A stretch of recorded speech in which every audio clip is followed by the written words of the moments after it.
माताजी मित्रों આપણે ફેર गर्मी तो है पर फिर ब्रीडिंग पर लगाई दीधा है।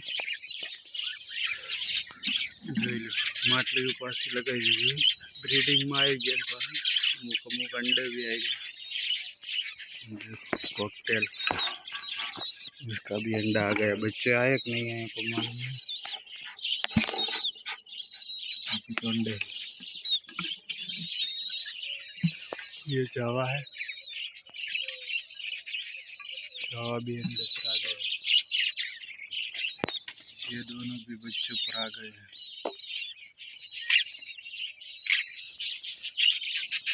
ये देख मटकी स्लिप होने लगी।